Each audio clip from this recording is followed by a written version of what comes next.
एक बार की बात है, एक राजा का दरबार लगा हुआ था। उस वक्त सर्दियों का मौसम था, इसलिए चौपाल बाहर ही धूप में लगाया गया।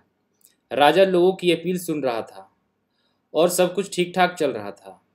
उसी वक्त भीड़ में से एक आदमी खड़ा होता है और बोलता है कि उसे राजा से मिलना है। उसके पास 2 हीरे हैं। उसकी ये बात राजा तक पहुंचाया गया। राजा ने उसको चौपाल में आने की आज्ञा दे दी। तब राजा ने पूछा कि बताओ तुम क्या चाहते हो।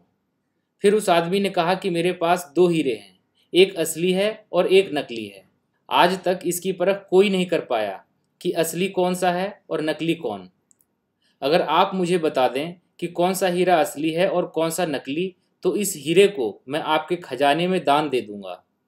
और नहीं बता पाए तो आपको इस हीरे के बराबर कीमत चुकानी होगी। राजा ने इस चैलेंज को स्वीकार किया।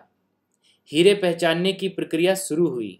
सब अपना अपना दिमाग लगा रहे थे, लेकिन हिम्मत कोई नहीं कर पा रहा था, क्योंकि सबको डर था कि कहीं राजा ये शर्त हार गया तो क्या पता हार का ठीकरा हमारे माथे मढ़ दे। इसलिए कोई आगे नहीं आया। अंत में राजा ने भी मान लिया कि वो असमर्थ है पहचानने में कि कौन सा हीरा नकली है और कौन सा असली।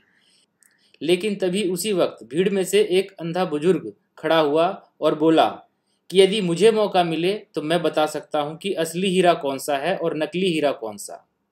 राजा खुश हो गए कि चलो कोई तो है जिसने बताने का साहस किया। अब उस बुजुर्ग ने 1 मिनट में बता दिया कि ये वाला हीरा असली है और ये वाला नकली।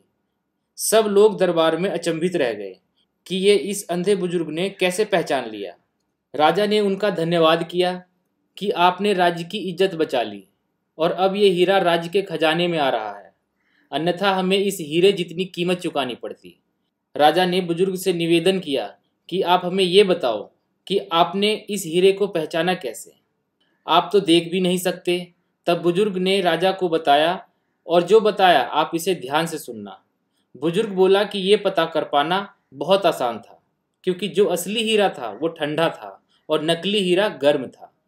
धूप की वजह से जो हीरा गर्म हो गया, मतलब वो कांच से बना हुआ था, और जो असली हीरा था वो धूप में भी शांत रहा, यानी ठंडा रहा। यही तो खासियत है हीरे की।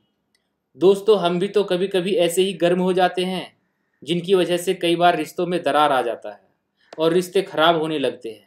लेकिन हमें हीरे जैसा स्वभाव रखना चाहिए।